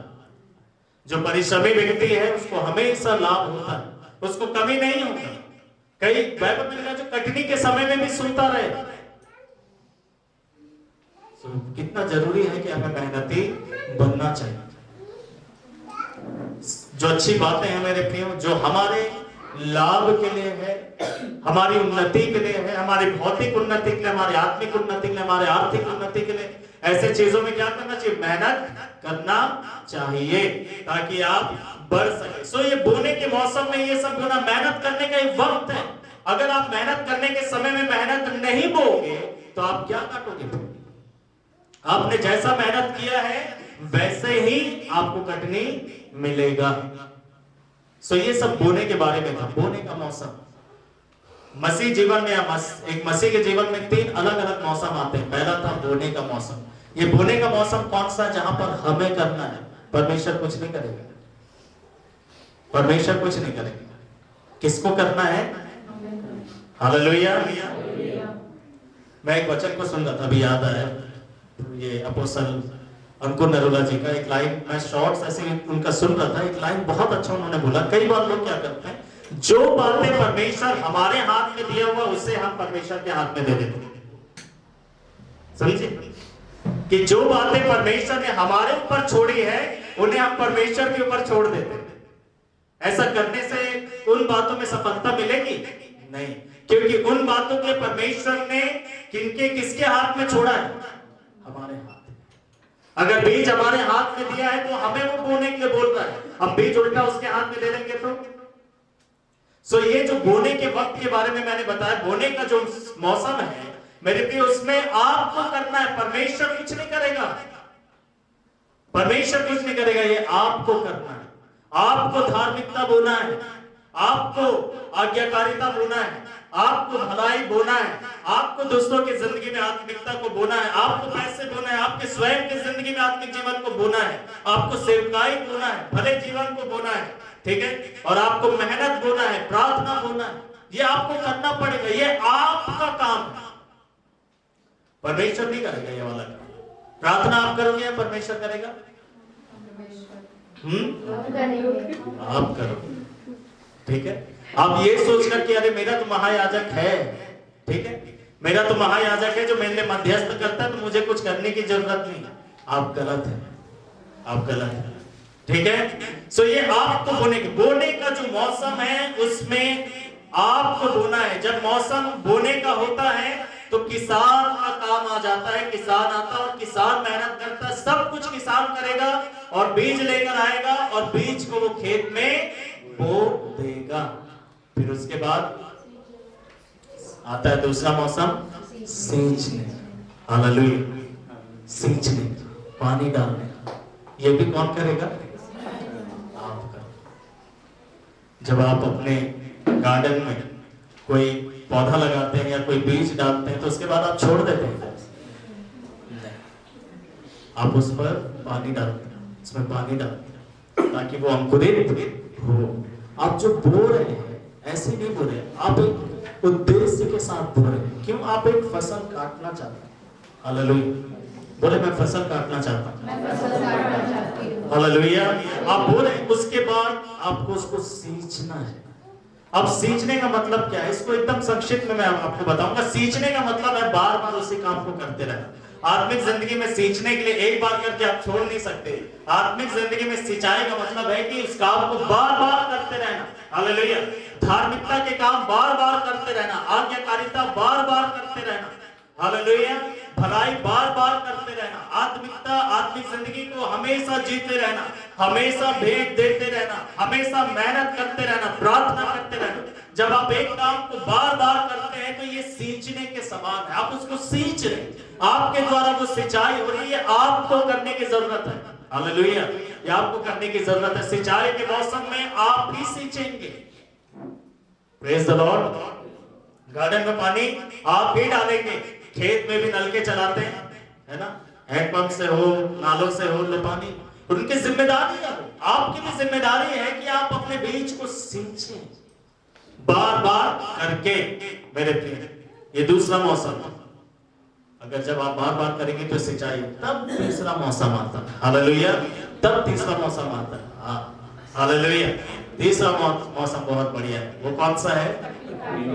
कटनी का, बटोरने, प्राप्त करने, जो कुछ आपने उसको पाने का मौसम आता है। अगर पहला बोने के मौसम में अगर आपने बोया है, सींचने के मौसम में अगर आपने सींचा है, तो कटनी के मौसम में आप जरूर से काटेंगे। और आपको पता है कटनी का मौसम आपके हाथ में नहीं, परमेश्वर के हाथ में। और अगर आपने बोया और सींचा है तो आपको जरूर से कटनी देगा, हालेलुया। बढ़ाता परमेश्वर है। बोने का काम मनुष्य का है, सींचने का काम मनुष्य का है, लेकिन बढ़ाने का काम, उसका प्रतिफल देने का काम परमेश्वर का है, और परमेश्वर आपको जरूर से देगा, हालेलुया। अगर आप बोएंगे तो कटनी काटेंगे, और अगर आप नहीं बोएंगे तो आप नहीं काटेंगे कभी भी। चाहे आप कितना भी इंतजार कर ले, आप कटनी नहीं देखेंगे कभी अपने जिंदगी। लेकिन अगर आपने बोया है, अगर आपने धार्मिकता को बोया है, भलाई को बोया है, आज्ञाकारिता को बोया है, भेंट बोया है, प्रार्थना बोया है, मेरे प्रिय आत्मिकता को बोया है, तो आप जरूर से आपके लिए कटनी इंतजार कर रहे, आपके लिए कटनी का मौसम इंतजार कर रहा है, हालेलुया। अगर आप इस मौसम में ईमानदार हैं तो आप याद रखें, भविष्य में वो मौसम को आने से कोई भी नहीं रोक सकता। कटनी का मौसम आने से कोई भी नहीं रोक सकता, आपको प्रतिफल पाने से कोई नहीं रोक सकता। चाहे शैतान पूरा ताकत लगा ले, चाहे इंसान पूरा ताकत लगा ले, लेकिन वो मौसम आपकी जिंदगी में आकर ही रहेगा। अगर आपने बोया है, सींचा है, तो आप वो व्यक्ति हैं जो बटोरेंगे, हालेलुया। आप ही वो व्यक्ति हैं जिनको प्रतिफल मिलेगा, आपको अवश्य से प्रतिफल मिलेगा बटोरने का। मेरे प्रिय, कैसे बटोरते हैं? जल्दी जल्दी से कुछ एक रेफरेंस को हम लोग पढ़ें। नीति वचन उसका 11 अध्याय, उसका 24 और 25। नीति वचन, कोई एक व्यक्ति नीति वचन 11, 24, 25 निकाल ले, कोई दूसरा कुरिन्थियों 9, 10 निकाल ले। जल्दी जल्दी पढ़ेंगे। ऐसे हैं जो छितरा देते हैं, हाँ, ऐसे हैं जो बिखेर देते हैं, उनकी बढ़ती ही होती है, तो भी उनकी बढ़ती ही होती है। बिखेर देते हैं, बिखेर देने का मतलब क्या? ऐसे जो है जो बो दे रहे हैं, ठीक है, उनके पास जो भेंट है, जो भी उनके पास है, जो कुछ करने के लिए वो बो दे रहे हैं, और बहुत आयत से बटोरते हैं, कभी कोई कमी घटी नहीं होती, हालेलुया।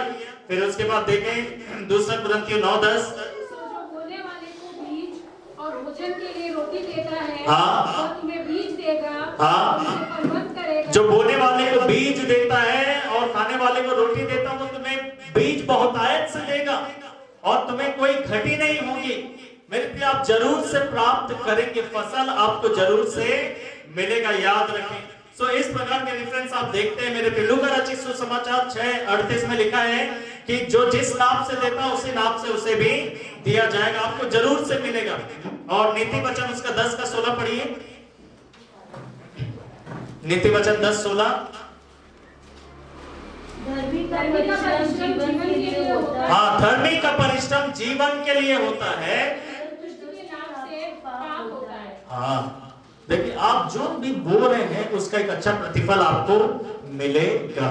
सो ये चीज मैंने आपको बताया, बोने का मौसम है, सींचने का मौसम है, और आपको बटोरने का मौसम है। अगर आप अपने जिंदगी में बटोर नहीं रहे तो याद रखिए, आपका या तो बोने का मौसम चल रहा है, सींचने का मौसम चल रहा है। आप ये जरूर याद रखें कि आपकी जिंदगी में बटोरने का मौसम आएगा, लेकिन पता है कैसे हालातों में कई बार होते हैं। ये बात बताकर मैं आपके लिए समाप्त कर दूंगा। बोना बहुत आसान नहीं होता कई बार, क्योंकि किन हालातों में बोया जाता है। देखिए, भजन संहिता 126 अध्याय उसका 5 पद को पढ़े जल्दी। भजन संहिता 126 अध्याय उसका 5वां वचन, जो बीज लेते हुए, जो बीज लेकर, जो आंसू बहाते हुए बोते हैं। कैसे बोना पड़ता है कई बार? आंसू के साथ। आपको पता है धर्म का काम हर समय हंसते हंसते आप नहीं कर पाएंगे, आपको रोना है। आज्ञाकारिता बड़े हंसी के साथ, खुशी के साथ आप कई बार नहीं कर सकते। आपको बड़ा दुख लगेगा कि परमेश्वर आपको ऐसा बात बोल रहे हैं करने के लिए, और आपको रोना आएगा, आपको बहुत तकलीफ होगी। मेरे प्रिय, बोना कई बार बहुत आनंद के साथ नहीं होता, बड़े दुख के साथ आप बोते हैं, रोते हुए बोते हैं, आंसू के साथ बोते हैं। आपको ऐसा लगेगा जैसे आपकी अपनी जरूरत को आप बो दे रहे हैं। आपको उसमें कई बार नुकसान दिखाई देगा। आपको बोते वक्त कई बार आपको डर लगेगा, आपको लगेगा कि फिर मेरा क्या होगा। लेकिन बाइबल में लिखा है कि अगर आंसू के साथ आप बो रहे हैं तो कैसे काटेंगे आप? जय जयकार के साथ काटेंगे। हालेलुया। क्योंकि परमेश्वर ने देखा है कि आप आंसू के साथ बो रहे हैं। और कैसे बोलते हैं? देखिए उत्पत्ति की किताब उसका 26 अध्याय उसके 12वें वचन में जो इसहाक के बारे में मैंने बताया, इसको ऐसे ले, अकाल के दिन है, ठीक है, अकाल के दिन है। हर चीज बहुत महत्व रखता है उस समय। कुछ भी चीज बर्बाद नहीं होना चाहिए। अकाल के दिनों में कोई कुछ भी चीज बर्बाद करना चाहेगा? जो राजस्थान में रहते हैं उन लोग बताते हैं पानी कैसे उपयोग करते हैं। मेरे प्रियो, ऐसे समय में जब घटी कमी का दौर हो तो आपको लगेगा कि हर एक चीज कीमती है, आप कैसे उसको बोएंगे। लेकिन मेरे प्रियो, कमी घटी के समय में भी आपको क्या करना है? बोना है। ये आसान नहीं होता कि अकाल के दिनों में परमेश्वर उससे ये बोले कि तेरे पास जो बीज है उसे तू बो दे, और मैं बीज बो दूं और फसल ना उगे तो अगले मौसम के लिए बीज कहां से लाऊंगा मैं? ऐसे विचार तो इसहाक के अंदर भी आएंगे, लेकिन इसहाक ने बोला होगा कि यीशु के नाम से विचार दूर हो। हालेलुया। और उसने उस अकाल के दिनों में भी, आंसुओं में आप बोते हैं, अकाल में आप बोते हैं। आपको पता रहता है कि आपको तकलीफ हो सकता है, आपको नुकसान हो सकता है। आपको याद है मैंने पिछले दिन एक गवाही बताया था। एक भैया है, बाहर रहते हैं, यूएस में रहते हैं, भारत से ही हैं, बाहर गए थे पढ़ने के लिए और अभी वहां पर सेवा कर रहे हैं और अपना छोटा सा नौकरी भी करते हैं। तो एक बार वो मुझे बता रहे थे और उन्होंने बताया कि विजय, मैं अपना टाइप में फेथफुली, ईमानदारी से दिया करता था। और एक बार कलीसिया के ही किसी प्राचीन के साथ बुजुर्ग महिला थी, उनके हस्बैंड थे, और उनसे भैया बातचीत कर रहे थे। तो भैया के ऊपर बहुत कर्जा है। क्यों? और भारत वाला कर्जा नहीं, वहां डॉलर्स में, यूएस में। तो कितना ज्यादा होगा कर्जा, और काफी कर्जा उन्होंने पढ़ाई करने के लिए लिया। तो जब बातचीत हो रहा था तो उन्होंने बताया कि जब मैं टाइप देता हूं करके, फेथफुली मैं टाइप देता हूं, तो वो जो बुजुर्ग महिला थी वो बोले कि तुम तो बेवकूफ हो, फिर कर्जा कैसे उतारोगे? फिर कर्जा कैसे उतारोगे? तुम्हारा तो कर्जा कभी उतरेगा ही नहीं। तो उन्होंने, भैया ने बोला कि नहीं, भले ही 5 साल की जगह 10 साल ले लूंगा कर्जा उतारने के लिए, लेकिन परमेश्वर के साथ मैं धोखा नहीं करूंगा। मैं अपना टाइप दूंगा, भले मेरा कर्जा रहता। उन्होंने ऐसा बोला, तो उनको बड़ा हैरानी लगा। और फिर उसके बाद बता, भैया ने बोला कि वो जो महिला थी, एक नंबर की कंजूस, एक नंबर की कंजूस। कभी किसी को कुछ नहीं दिया, कुछ नहीं पूछा कभी किसी से। जैसे इस बात को सुना ना, उन्होंने अपना चेक निकाला, चेक बुक, और चेक काट के दे दिया। बोला तुम्हारा कर्जा कितना है, और चेक काट के दे दिया और बोला कि ये तुम अपना कर्जा उतारो और तुम मुझे लौटाना पैसे, लेकिन कोई इंटरेस्ट नहीं। और धीरे धीरे जब जब तुम्हारे पास जितना भी होगा तुम मुझे देते रहे, लेकिन फिलहाल अभी अपना सारा कर्जा उतार। उनको क्या पता था कि उनकी ईमानदारी ऐसे प्रतिफल लेकर आएगा। हालेलुया। कभी में बोते हैं, अब कभी घटी में बोएंगे मेरे प्रिय। फिर उसके बाद समुपदेशक की किताब उसका 11 अध्याय उसका 6वां पद को पढ़ेंगे। समुपदेशक की किताब उसका 11वां अध्याय और उसका 6वां पद। भोर को अपना बीज बो, सांझ को भी अपना हाथ ना वो मतलब शाम को भी बो, सुबह भी बो। इसका ये मतलब है हर समय बो, कोई भी मौका मत चूकिए, कोई भी मौका मत चूकिए, हर समय बोइए। आंसुओं में बोते हैं आप, कभी घड़ी में बोते हैं। और फिर तीसरा लिखा है कि हर समय बो, क्यों? क्योंकि तुम नहीं जानते, आगे, क्योंकि तू नहीं जानता कि कौन सफल होगा, कौन सफल होगा, हाँ, वह दोनों के दोनों अच्छे होंगे। हाँ, तुम नहीं जानते कि कौन सा दोनों में से सुबह वाला का प्रतिफल तुमको मिलेगा या शाम वाला सफल होगा या दोनों सफल हो जाएगा। हर एक बात में फायदा आपका है। Hallelujah, hallelujah. आप बोल रहे हैं, अगर परमेश्वर आपको आकर बोले कि तुम्हारे उस बोने के लिए मैं तुम्हें प्रतिफल दे रहा हूं, बड़े खुश हैं। परमेश्वर अगर बोले कि नहीं मैं तुम्हें उस बोने के लिए प्रतिफल दे रहा हूं, आप बड़े खुश हैं क्योंकि आपको मिल रहा। अगर परमेश्वर बोले वो दोनों जो तुमने बोया था वो दोनों के लिए मैं तुम्हें प्रतिफल दे रहा हूं, तभी भी आपको अच्छा। हालेलुया। हर समय बोए, सो बोने का समय है, बोने का मौसम है, सींचने का मौसम है और बटोरने का भी मौसम है। ये जरूर से आएगा, बटोरने का मौसम जरूर आएगा अगर हम बोने के मौसम में बोएंगे और उसको सींचेंगे। हालेलुया।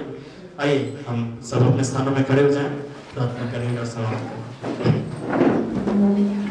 धन्यवाद के साथ पिताजी आपकी उपस्थिति में आते हैं, आपका धन्यवाद करते हैं क्योंकि आप महान हैं, आप अच्छे हैं, भले हैं, स्तुति के योग्य हैं। धन्यवाद, बाइबल हमें बताती है बोना, सींचना और बटोरना। प्रभु, बोने का एक वक्त है, एक मौसम है, सींचने का एक मौसम है, कटने का एक मौसम है। अगर बोएंगे नहीं तो काटेंगे कुछ नहीं और सींचने के कुछ नहीं होगा। प्रभु आपसे प्रार्थना करते हैं जो बोने के मौसम में हमें बोना है, जो वक्त ये हमें मिला है उसमें हम वो बोल सके जो बाइबल हमें बताती है बोलने के लिए। धार्मिकता को बोल सके, आज्ञाकारिता को बोल सके, भलाई को बोल सके, दोस्तों के जीवन में आत्मिक जिंदगी को बोल सके, तेरे भवन में भेंट बोल सके, अपने खुद के जीवन में आत्मिकता को बोल सके, मेहनत को बोल सके, प्रार्थना को बोल सके। प्रभु सहायता करिए और इनको हम सींचते रहे बार बार करके ताकि अंकुरित हो सके। और प्रभु तेरा धन्यवाद कि आप कटनी को जरूर से देंगे, फसल को जरूर से देंगे। प्रभु फसल खराब नहीं होगी, फसल में कीड़े नहीं लगेंगे, फसल नष्ट नहीं होगी, फसल सड़ेगी नहीं, बर्बाद नहीं होगी। हालेलुया। धन्यवाद यीशु, धन्यवाद प्रभु। जो भी अच्छा लोगों ने बोया है उसका पूरा पूरा प्रतिफल उन्हें मिलने पाए। जो बुरा जिंदगी में हमने बोया प्रभु उसके लिए क्षमा करना, उन बातों का प्रतिफल हमें ना मिले, बचाइए, दया कर दीजिए, अनुग्रह करिए प्रभु की अच्छी बातों को हम बोल सके। ये जो बोने का वक्त है प्रभु हम बोने में बिता सके, चाहे आंसुओं के साथ बोना पड़ रहा हो, चाहे कमी घटी में बोना पड़ रहा हो। प्रभु दया करें कि हम हर वक्त बोल सके। यहाँ हर एक के लिए मैं प्रभु यीशु मसीह के नाम में शांति, छुटकारा, चंगाई, सफलता, संपन्नता, कल्याण, बढ़ती आनंद, उत्साह, प्रफुल्लता, दीर्घायु के वचन कहता हूँ। प्रभु जो बीमार है उन पर दया करिए, तरस खाइए, उन्हें छूकर स्वस्थ कर दीजिए। प्रभु सुधी लीजिए हर एक के परिवारों में आपकी शांति रहने पाए।